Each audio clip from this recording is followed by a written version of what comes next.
আমরা ইমানের জোর দেখাই, আমরা মুসলমানিত্বের জোর দেখাই। ভাই আমার, দোস্ত আমার, কত কিছু ঘটনায় দুনিয়ায় ঘটছে, আপনারা সব দেখছেন।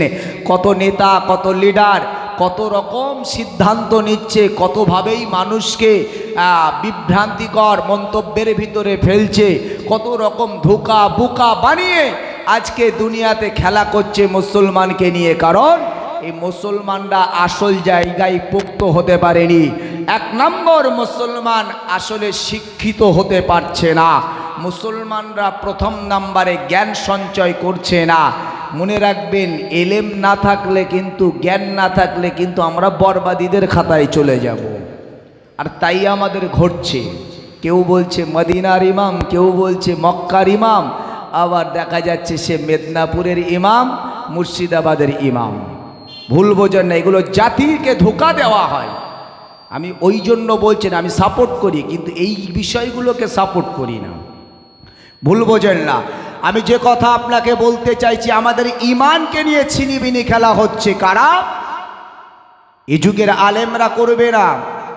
এ যুগের বর্তমান সময় যে পরিকাঠামোর ভিতরে আমরা চলছি, খুব সাবধানে চলবেন। আপনি নিজেকে স্পেশালি আপনি একজন পাওয়ারম্যান মনে করুন। এই পাওয়ারম্যান মনে করতে গেলে আপনার ভান্ডারে কিছু থাকা দরকার আছে। ওই জন্য আপনি কিছু সঞ্চয় করুন। সঞ্চয় না করলে যেমন দুনিয়াতেও বরবাদি, আল্লাহর কাছেও বরবাদি। আল আলিমুনা কুল্লুহুম হালিকুনা ইল্লাল আলিমুন। বলছি, দুনিয়াতে যদি কেউ আলেম না হয়, ওই মানুষটা বেকার। মানে আলেম মানে জ্ঞানী, এটা আরবি ভাষা। শিক্ষিত যদি না হয়, বুদ্ধিমান যদি না হয়, জ্ঞানী যদি না হয়, সে বেকার, তার কোনো দাম নাই। আর বাস্তবই আপনার ভিতরে এলেম যদি না থাকে, জ্ঞান যদি না থাকে, আপনি তো নিজে মূল্যহীন। আপনি বলুন, আজকে জ্ঞান নাই, আপনার যদি এলেম না থাকে, আপনি নামাজে দাঁড়াবেন, কি পড়বেন জানেন না, তো নামাজে কি করবেন? আপনি খালি রুকু সেজদা খালি ঠেলে যাবেন, সুবহানাল্লাহ সুবহানাল্লাহ চালিয়ে যাবেন। কতদিন চলবে? শিখতে তো হবে আপনাকে। আজকে বলুন, আপনি শরিয়াতের সম্পর্কে যদি জ্ঞান না থাকে, আপনার কাছে হয়তো কোনো এক মানুষ এমন পথভ্রষ্ট করার মতন একটি কথা বলছে, আপনি সেটাকে সাপোর্ট করে বেরিয়ে গেলেন, তার মানে ইমানটাই ধ্বংস হয়ে গেল। ইবলিস তো এই সুযোগটা নেবে, কারণ ইবলিস তো আল্লাহর কাছে চেয়ে রেখেছিলেন, আল্লাহর কাছে প্রথমেই। আসলে বিশ্বনবী আমার বলেছেন, আখিরি জামানাতে ইমানটা এত কষ্টসাধ্য ব্যাপার হয়ে যাবে যে যেমন হাতের উপরে কয়লার আগুন রাখা কঠিন, হাতের উপরে কয়লার আগুন রাখা যেমন কঠিন, ইমান রাখা তেমন কঠিন। ওই জন্য প্রসঙ্গটা আজকে ইমানি প্রসঙ্গের ভিতরেই আমি রাখতে চাইছি। কারণ আমরা সব দাবিদার, বাস্তবতা নেই, কিন্তু বাস্তবতায় আনতে হবে। বাস্তবতায় যতক্ষণ না আনতে পারবেন, ইসলামকে শক্তভাবে আপনি দাঁড় করাতে পারবেন না। কারণ শিক্ষাই হলো ইসলাম ধর্মের মানুষের মেরুদণ্ড। ইসলাম ধর্ম আপনি যে শিক্ষাই বলেন না কেন, শিক্ষাই হলো মেরুদণ্ড। আপনাকে দাঁড় করাতে গেলে একমাত্র শিক্ষাই পারে। ওই জন্য শিক্ষায় আমাদেরকে অগ্রগতি আনতে হবে। শিক্ষা না থাকলে খুব সমস্যা। ভাই আমার দোস্ত, নাহলে আপনাকে নিয়ে আমাকে নিয়ে লোকে খেলবে, সহ্য করতে হবে, উপায় থাকবে না। ভাই আমার দোস্ত আমার, মহান আল্লাহ বললেন, রেখে আমার গোলামেরা, আমি আল্লাহ তাআলা আল্লাহ পাক ওই সময় ফারিস্তাদেরকে ডেকে বলেছিলাম, হে আমার ফারিস্তারা, কলা আল্লাহ বলেছিলেন, ইন্নী আ'লামু মা লা তা'লামুন। হে আমার ফারিস্তারা, আমি রব, আমি আল্লাহ যা জানি তোমরা তা জানো না। আমি আল্লাহ আমার সাদের বান্দাদেরকে দুনিয়াতে পাঠাতে চাই।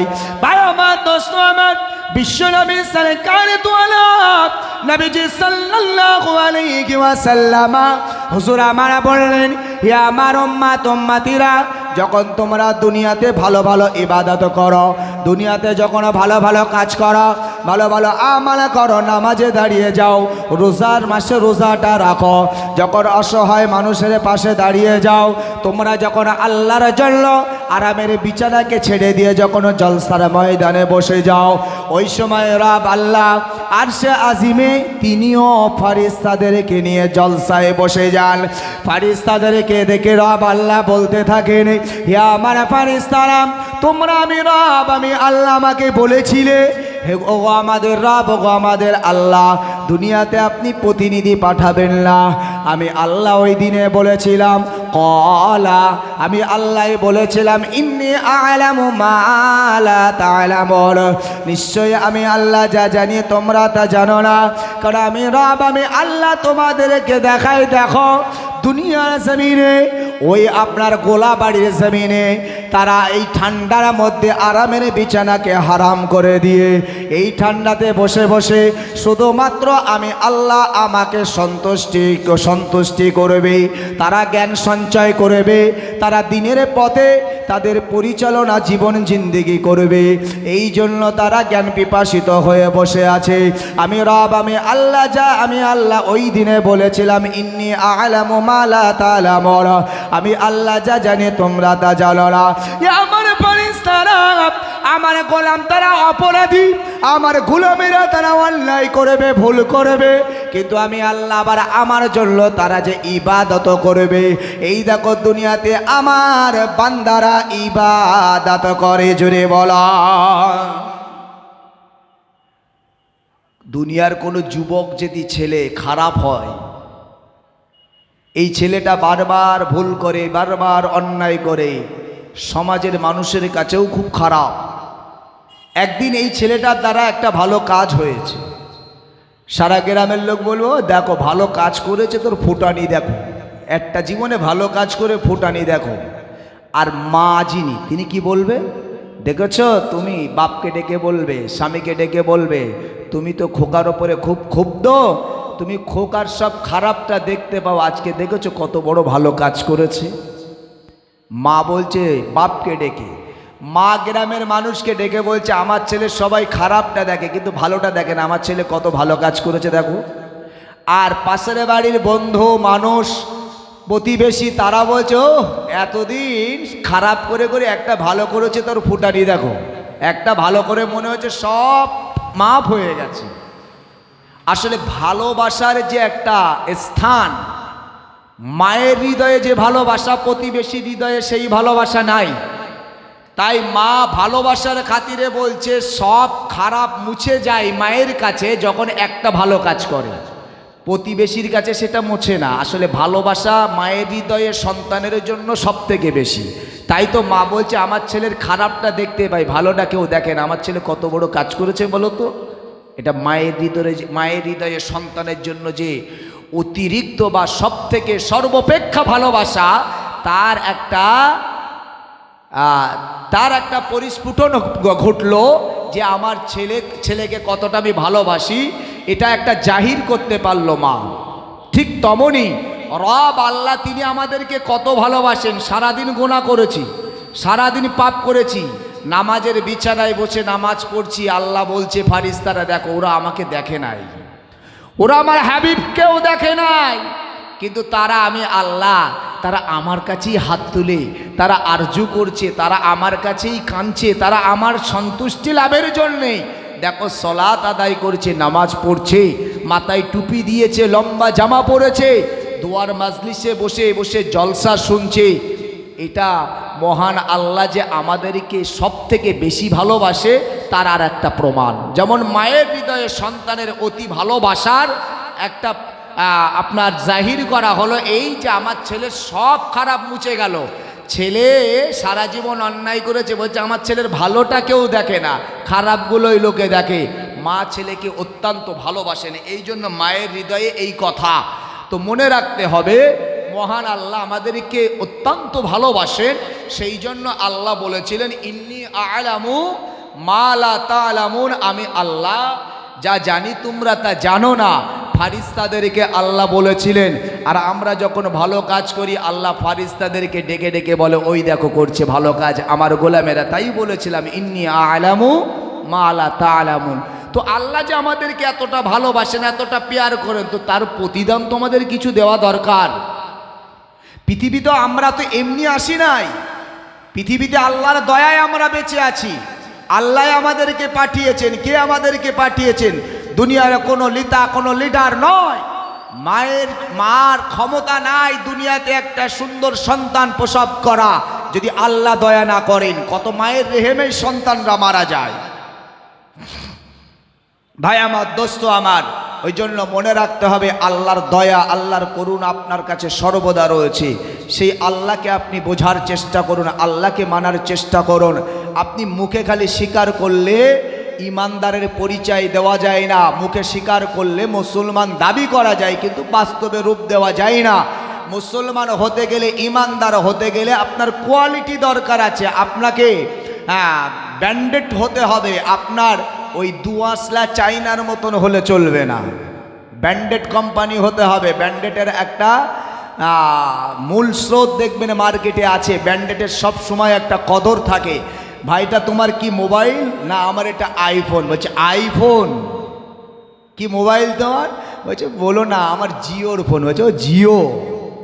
ব্যান্ডেটের একটা বিষয় থাকে। ওই জন্য আমরা যদি ব্যান্ডেড হতে পারি, আমাদেরকে নিয়ে আল্লাহ গর্বিত হবেন, ফারিস্তারা গর্বিত হবেন। আমাদেরকে কবরে যাবার পরে কবর আমাদের সাথে হুসনে সুলুক, সৎ আচরণ, সৎ ব্যবহার করবে, না হলে সব জায়গায় আমরা ধরা পড়ে যাব। ভাই আমার, দোস্ত আমার, ভুল আমায় বুঝবেন না। মহান আল্লাহ পাক, আল্লাহ তাআলা ইমানদারকে লক্ষ্য করে বললেন, হে ইমানদারেরা শোনো, আমি রব, আমি আল্লাহ জানিয়ে দিলাম ঈমান নামক যে বস্তু, এটা মারাত্মক একটা বিষয়। তোমরা ঈমানটাকে ছেলেখেলা মনে করো না। এই জন্য আমি আল্লাহ তোমাদেরকে বলবো, তোমরা জবানে যখন পড়বে লা ইলাহা ইল্লাল্লাহ, সাথে সাথে হৃদয়ের ভিতরে বিশ্বাস স্থাপন করো এবং তার ওই কলেমার উপরে তোমরা আমল দাও, তবেই তোমাদের ঈমানটা পুক্ত হবে, নচেতে নয়। ভাই আমার, দোস্ত আমার, তাই এই কলেমা সম্পর্কে অসংখ্য নবী পাকের হাদিস নবী বর্ণনা করেছেন। রাসূল পাক সাল্লাল্লাহু আলাইহি ওয়াসাল্লাম বললেন, মান ক্বালা লা ইলাহা ইল্লাল্লাহ ফাদাখালাল জান্নাহ। হে দুনিয়ার উম্মতিরা, আমি রাসূলুল্লাহ জানিয়ে দিলাম, যদি আমার কোনো উম্মতি একবার কালেমা লা ইলাহা ইল্লাল্লাহ পড়ে নাই, অর্থাৎ আল্লাহ ছাড়া কোনো স্রষ্টা নাই, কারণ ঈমানের মূল মন্ত্র হলো আল্লাহ ছাড়া কোনো স্রষ্টা নাই, আল্লাহ ছাড়া কোনো মালিক নাই, আল্লাহ ছাড়া কোনো আইনদাতা নাই। এটা ঈমানদারের মুখ থেকে স্বীকার করা, এটাই হলো ঈমানের প্রথম দাবি। প্রথম দাবি লা ইলাহা ইল্লাল্লাহ, আল্লাহ ছাড়া কোনো স্রষ্টা নাই। দ্বিতীয় দাবি হলো তোমার হৃদয়ের উপরে বিশ্বাস করতে হবে। আপনার হৃদয়ের ভিতরে আপনি আল্লাহকে বিশ্বাস করবেন, আর আবার দুনিয়াতে নেতার প্রতি ভরসা বিশ্বাস করবেন, এটা চলবে না। বলছে উপায় নাই, তাই ঝান্ডা ধরেছি সামনে 2026 সাল, যদি না ধরি তাহলে ঘরটা পাওয়া যাবে না ভাই, এই জন্য ঝান্ডাটা ধরেছি।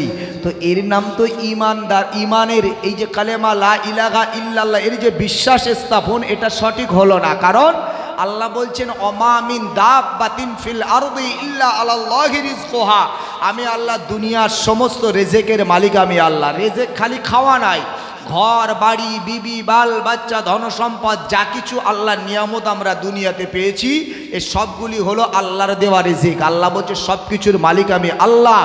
আর দুনিয়াতে তাহলে ঘর দেওয়ার মালিকও তো আমি আল্লাহ। ঝান্ডা না ধরলে ঘর পাওয়া যাবে না। তোমার কেমন ঈমানের দাবি?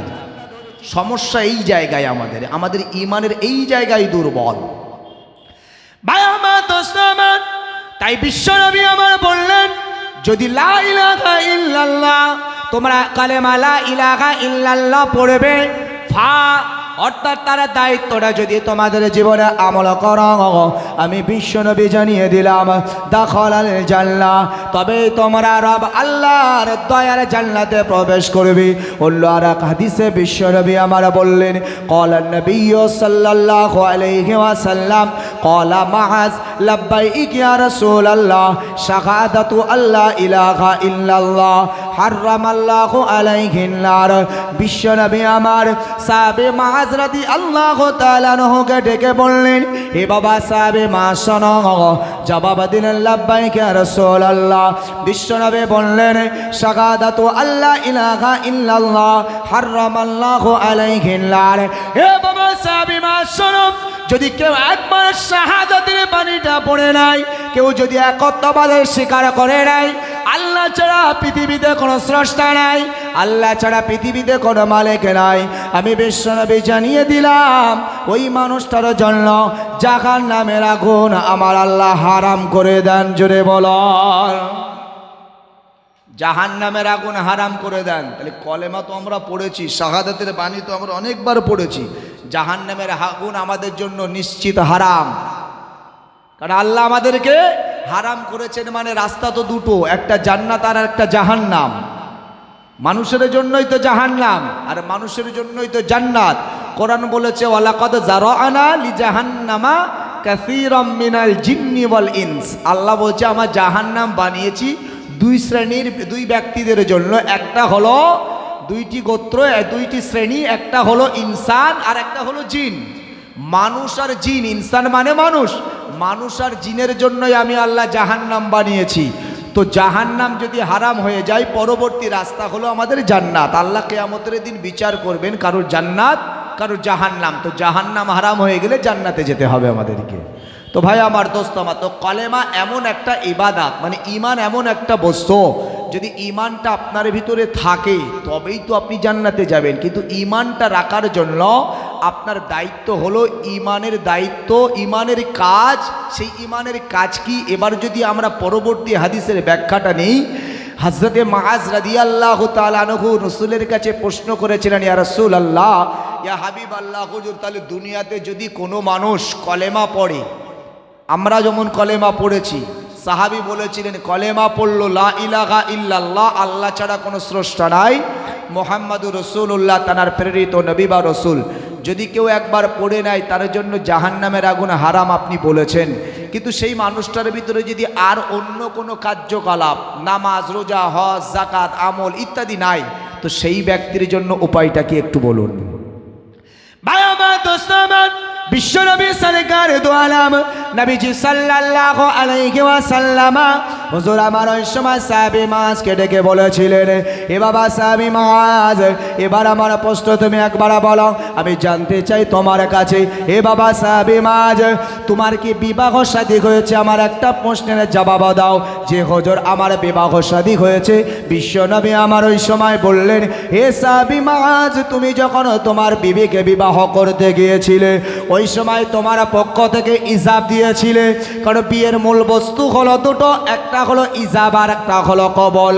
ইজাব মানে হলো প্রস্তাব দেওয়া, যে ইজাবটা আমরা যেমন দিই, প্রস্তাব দিই যে অমুক গ্রামের ছেলে অমুকের ছেলে অমক, এত টাকা দেন মোহর তার, যে তোমার সাথে বিবাহ করতে আসিয়াছে, তুমি কি কবল, এটা হলো ইজাব। আর কবল মানে মেয়ে বলল আলহামদুলিল্লাহ আমি কবল করিলাম। ভাই আমার, দোস্ত আমার, বিশ্বনবী আমার জিজ্ঞাসা করলেন, হে বাবা সাহাবী মুআজ, আমার জিজ্ঞাসা একবার বলা, তুমি যখন বিবাহ করতে গিয়েছিলেন ওই সময় তোমার বিবির কাছে তুমিও প্রস্তাব রেখেছিলে, তোমার ওই প্রস্তাবটা কি ছিল আমাকে একবার শোনাও। সাহাবী মুআজ ঠিক এমনই কথা শোনালেন, হুজুর আমি বলেছিলাম আমার পিতার নাম, আমার নাম, কত টাকা আমার মোহরানা করা হয়েছে, কোথায় আমার বাড়ি, এ কথাই প্রস্তাবে আমি আমার স্ত্রীকে আমি বলেছিলাম, দেখো আমার নাম অমুক, আমার বাপের নাম অমুক, আমার বাড়ি হলো অমুক জায়গা, এত টাকা মোহরানা, তোমার সাথে বিবাহ করতে এসেছে, তুমি কি কবল একবার বলো।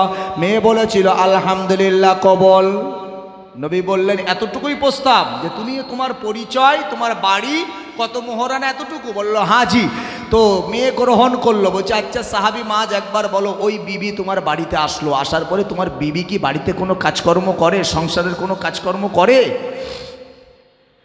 সাহাবী মুআজ বললেন, ইয়া রাসূলুল্লাহ, ইয়া হাবিবাল্লাহ, হুজুর আমার বিবি যখন আমি বিবাহ করে বাড়িতে নিয়ে এসেছি, সে আমার বধ। এই বধ হওয়ার সুবাদে আমার পরিবারে আমার বাপ, আমার মা, আমার ভাই বোন, আপনজন যারা আছে তাদেরকে খেদমত করে, তাদের রান্না বান্না করে, আমার ঘর গোছানোর কাজ, এক কথায় একটা বধূর জন্য পরিবারে যতটা কাজ হয় সব কাজগুলোই আমার বিবি করে। বিশ্বনবী আমার বললেন, এ বাবা সাহাবী মুআজ, তবে আমার জিজ্ঞাসা একবার বলা, তোমার বিবির যে প্রস্তাব তুমি দিয়েছিলে স্রেফ তাতে ছিল তোমার নাম, তোমার ঠিকানা, তোমার পিতার নাম আর তোমার মোহরানা, তোমার কোনো কাজের কথার প্রস্তাব ছিল না, কিন্তু তোমার বিবির দ্বারা এই কাজগুলো করাও, এটা কি ঠিক? বলছে হুজুর এটা তো করা ঠিক বলতে, বধূ হওয়া মানেই তো তার উপর একটা দায়িত্ব চলে আসে। বিয়ে করে যখনই বউকে বিয়ে করে বাড়ি নিয়ে আসা হয়, ওই বউয়ের উপরে দায়িত্ব চলে আসে। বলছে আহারে ছেলেটাকে বিয়ে দিলাম, বাড়ি বৌমার হাতে খাবো বলে শাশুড়ি বলছে উপায় নাই, সে জিনিস ঘরে আসেনি। তার মানে কি, এই রকম একটা বধূর কাজ আছে যে বাপ মা বুড়ো হয়েছে, তাদের সেবা দেবে ঘরের বৌমা। বলছে আহারে আমার ঘরের কি লক্ষ্মী এসেছে যে আমার ঘরে সকালবেলা উঠোন আমারই ঝাড় দিতে হয়, নাহলে নোংরাই পড়ে থাকে। মানে কি, বধূদের কাজ এগুলো। ভাই আমার, দোস্ত আমার, বিশ্বনবী আমার ওই সময় বলেছিলেন, এ বাবা সাহাবী মাজ, তবে তুমি যখন প্রস্তাব রাখো নাই, তারপরও তুমি দাবি করো তোমার বিবিকে এই কাজগুলি করতে হবে। ওই সময় সাহাবী মাজ বলেছিলেন, ইয়া রাসূলুল্লাহ ইয়া হাবিবাল্লাহ, হুজুর তারা কারণ হলো যখন একটা মেয়েকে বিবাহ করে কোনো এক ছেলে, এই সময় তাদের দুজনের দুটো সম্পর্ক তৈরি হয়ে যায়। স্ত্রীর স্বামী আর স্বামীর স্ত্রী উভয়ের ভিতরে দায়িত্ব চলে আসে। ভালো করে মনে রাখুন, আপনি মনে করুন যে মেয়েটাকে আপনি বিবাহ করে শুধুমাত্র ঘরে এনেছেন, ঘরে এসে বলছে দেখো না, ভুল করে আমার বাড়ি থেকে জুতো কিন্তু ওই ব্যাগের মধ্যে দিতে ভুলে গিয়েছিল, আমার দুটো জুতোর ব্যবস্থা করো না। বলার জায়গার বাপের কাছে না, এবার বলছে কোথায়, স্বামীর কাছে। মানে স্বামীরও দায়িত্ব এসে গেল স্ত্রীর ভরণ পোষণ দেওয়া। ভাই আমার, দোস্ত আমার, সকালবেলা হলো, এবার বিবি যদি ঘরে শুয়ে থাকে, বুঝে তুমি এখনো ঘরে শুয়ে আছো, তাড়াতাড়ি যাও, আমার বুড়িমা সে রান্না ঘরে দেখো কুটা বাছা করছে, তুমি একটু হেল্প করো। এগুলো এসে যায়, কারণ ওগুলো তোমার কাজ, তোমার বুঝে নিতে হবে। মা খুশি হবে, যাও তুমি চলে যাও। একে অপরের ভিতরে একটা দায়বদ্ধতা চলে আসে, কারণ সে তার স্ত্রী আর এ স্ত্রী তার স্বামী, একে অপরের ভিতরে একটা দায়িত্ব এসে যায়। রাসূল বললেন তুমি তো তাকে প্রস্তাব দাও নাই, কিন্তু তাকে কেন করাও? সাহাবী বললেন হুজুর সে তো আমার স্ত্রী, এগুলো তো তার দায়িত্ব, এগুলো তো তাকে করতেই হবে, এগুলো তাকে করা বাধ্যতামূলক।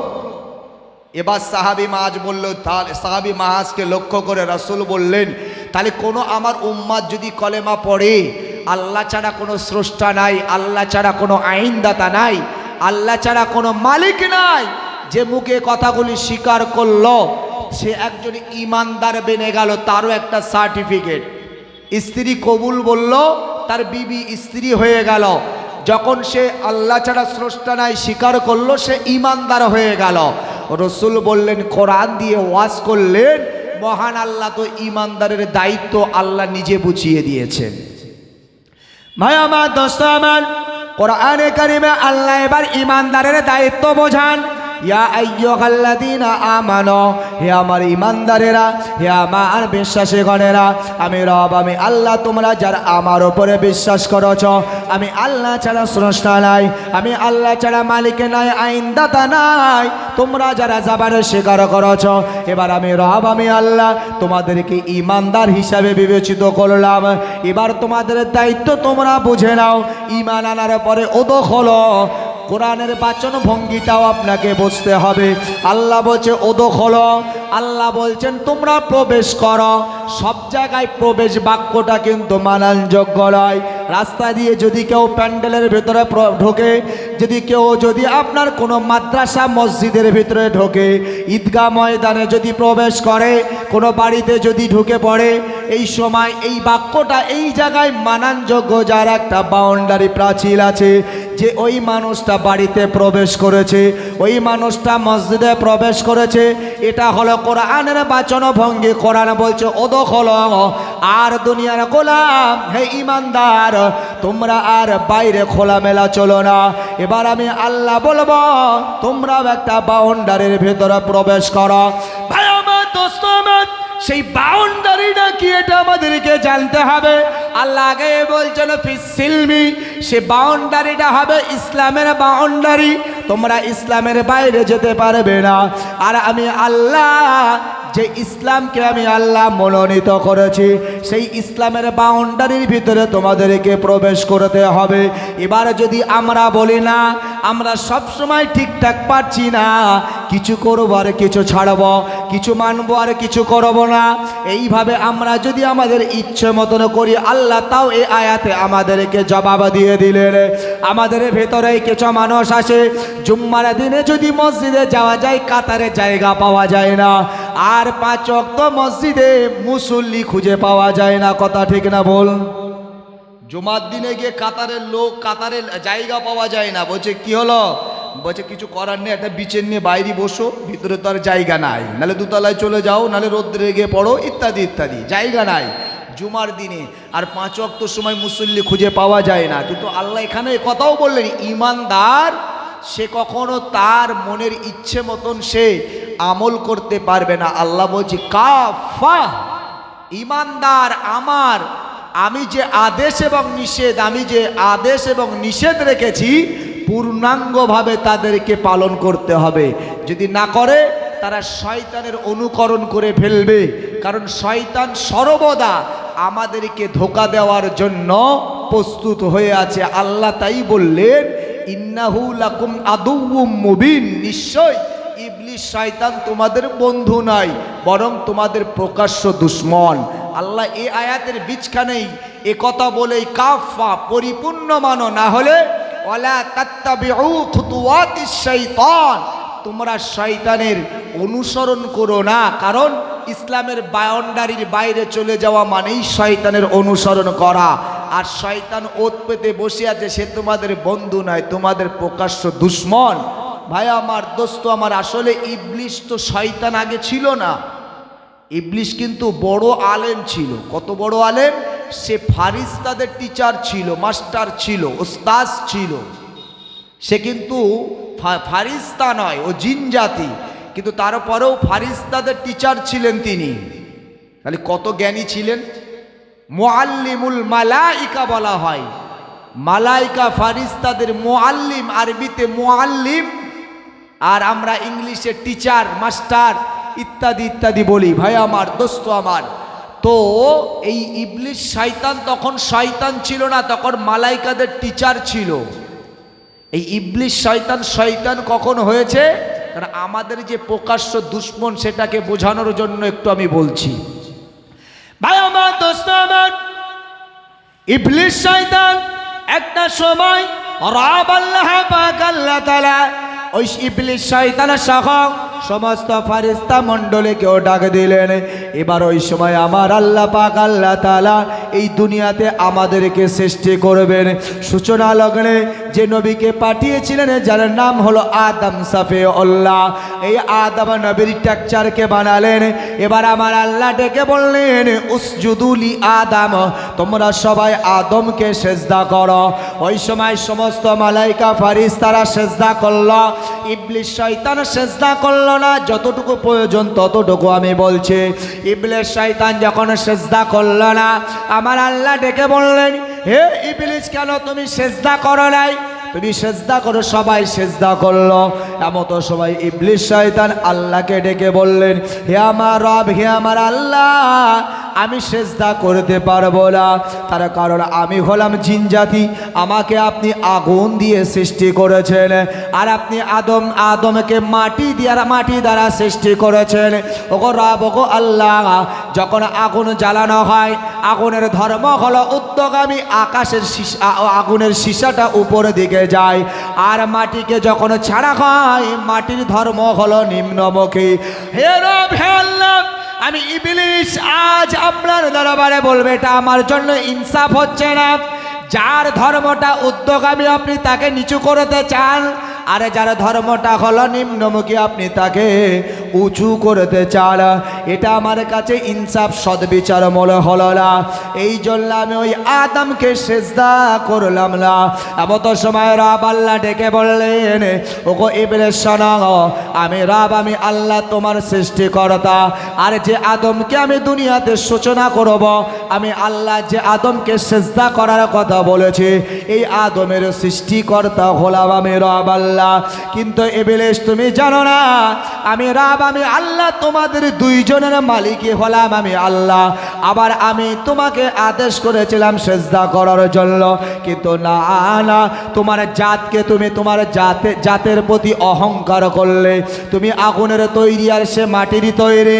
তবে মনে রাখো আমি রব আমি আল্লাহ জানিয়ে দিলাম, আবা ওয়াস্তাকবারা ওয়া কানা মিনাল কাফিরিন। না না, তোমার এই তাকাব্বুরি করার কারণে, তোমার এই অহংকার করার কারণে আমি রব আমি আল্লাহ তোমাকে কাফেরদের দলভুক্ত করে দিলাম। কার জন্য কাফের হলো? এই মনুষ্য জাতির জন্য। এই মনুষ্য জাতির সূচনা লগ্নে আল্লাহ যাকে পাঠিয়েছিলেন তার নাম হলো আদম আলাইহিস সালাম। তার টেকচার বানিয়েছিলেন আল্লাহ জান্নাতে। আমি খালি প্রসঙ্গমূলক, এই লম্বা চওড়া ইতিহাস, আমি ওই ইতিহাস বলার জন্য আসি নাই। আমি অল্প সময় বেশি কথা বলতে পারি, বেশি কিছু শোনাতে পারি, সেই চেষ্টা আমার। তো আদম নবী আলাইহিস সালাতু ওয়াস সালাম জান্নাতের ভিতরে আল্লাহ তাকে সৃষ্টি করেছে। যখন করলেন তার টেকচার বানানো হলো, রুহু এখনো দেওয়া হয়নি। আল্লাহ বলল সেজদা করো, ও বলল আমি করব না, কারণ আমার সত্তা হলো আগুনের তৈরি আর ওর সত্তা হলো মাটির তৈরি। এটা আমি মেনে নিতে পারলাম না। আগুনের ধর্ম ঊর্ধ্বগামী আর মাটির ধর্ম নিম্নগামী। আপনি তাকে উঁচু করতে চাইছেন আর আমাকে নিচু করতে চাইছেন, এটা ইনসাফ মনে হলো না। বলছে তোমার অহংকার হলো, আমি আল্লাহ তোমাকে কাফেরদের দলভুক্ত করে দিলাম। বোঝাতে চেয়েছি কি, যে ইবলিস আমাদের বন্ধু নয়, প্রকাশ্য দুশ্মন। আল্লাহ বলেছেন কোরআনে। কেন? তার একটা উদাহরণস্বরূপ আমি আপনাকে বলতে চেয়েছি। ভাই আমার, দোস্ত আমার, এবার ইবলিস শয়তান সম্পর্কে বুঝুন। এই ইবলিস শয়তান সম্পর্কে আল্লাহ বললেন, এই দুনিয়ার গোলামের আসছে তোমাদের বন্ধ হতে পারে না। রব আল্লাহর দরবারে এবার ইবলিস শয়তান হাত উঠিয়ে দোয়া চাইলেন, হে আমার রব, হে আমার আল্লাহ, আমি ইবলিস শয়তান সারা জীবন ধরে এত ইবাদত করলাম, এত বান্দিগি করলাম। আপনি যদি সারা পৃথিবীর জমিনটা দেখেন, এই রকম জমিন আল্লাহ 7 তমক রেখেছেন। ইবলিস বলতে লাগলেন, আল্লাহ এই যে 7 তমক জমিন, আপনি যদি একবার আপনার কুদরতি নজর দিয়ে একটা বার দেখেন, আমি ইবলিস যে আপনার জন্য আমি আমার মাথাটাকে নত করি নাই, আমি যে আপনাকে সেজদা দিই নাই, এমন একটা স্থান আপনি খুঁজে পাবেন না। এই 7 তমক জমিনে আমি ইবলিস আপনার জন্য সেজদা দিয়েছি, হাজারো হাজারো সেজদা। ভাই আমার, দোস্ত আমার, সেই ইবলিস শয়তান এবার আল্লাহর দরবারে দাবি করলেন, আল্লাহ আমি আপনার কাছে দাবি রাখি, আমার জীবনের এত ইবাদত, আমার জীবনের এত বান্দিগি, এত অপসারা, ওগো রব গো আমার আল্লাহ, আপনার কাছে আমার দাবি, না না না, আপনি আমাকে এই জীবনের নেক আমলগুলো ফিরিয়ে দিতে পারেন না। আজকে এই নেক আমলের বিনিময় আপনারা দরবারে কিছু দাবি, কিছু চাওয়া আমার থাকবে। আল্লাহ বললেন, হে ইবলিস চাও। ওই সময় ইবলিস বলতে লাগেন, আল্লাহ যে আদমকে আপনি সূচনা করলেন, যে আদমকে দুনিয়াতে পাঠাবেন, যার সূচনা লগ্নে উসজুদলি আদম সবাইকে সেজদা করতে বললেন, আমি সেজদা করলাম না, আমি কাফেরদের দলভুক্ত হয়ে গেলাম। এবার আমি জানতে চাই ওই আদম সন্তানেরা এই দুনিয়ার জমিনে কতদিন থাকবে, এই দুনিয়ার জমিনে কতদিন তাদেরকে রাখবেন। ইবলিস শয়তানকে রব আল্লাহ ডেকে বললেন, ওগো ইবলিস শুনে রাখো, আমি এই আদম সন্তানদেরকে কিয়ামত যতদিন আমি আল্লাহ অনুষ্ঠিত দুনিয়াতে না করব, ততদিন পর্যন্ত আমার এই গোলামেরা থাকবে। যতদিন কিয়ামত না হবে ততদিন মনুষ্য জাতিরা পৃথিবীতে থাকবে। এবার রব আল্লাহর দরবারে প্রথম দোয়া চাইলেন, আল্লাহ আমার প্রথম আরজ হলো আপনি আমার হায়াতটাকে বাড়িয়ে দেন। যতদিন আপনি কিয়ামত অনুষ্ঠিত না করবেন ততদিন আপনি আমার মওত দেবেন না। তার মানে ও যন্ত্র এখনো বেঁচে আছে। আল্লাহ বললে, যা তোর আরজু কবুল করলাম। নেক আমলের বিনিময় দোয়া চাইলে আল্লাহ খারাপ মানুষের দোয়াকেও কবুল করে। কেউ আমরা মনে করি পাপী, অপরাধী, গুনাহগার, জীবনের ভালো ভালো আমলের কথাগুলো স্মরণ করবেন, যখন হাত তুলে দোয়া করবেন, মোনাজাত করবেন, আল্লাহর কাছে চাইবেন, ওই সময় আল্লাহর কাছে হাত তুলবেন আর পিছনের আপনার ভালো ভালো কাজ, ভালো ভালো আমলগুলোর কথা স্মরণ করে আল্লাহ এই বিনিময় দোয়া চাইছে। কারণ রসুল শিখিয়েছে বিনিময় দোয়া চাওয়া। ইবলিসের মতন শয়তানের দোয়া যদি আল্লাহ কবুল করেন নেক আমলের বিনিময়, আমাদেরকে কেন করবেন না? অবশ্যই করবেন।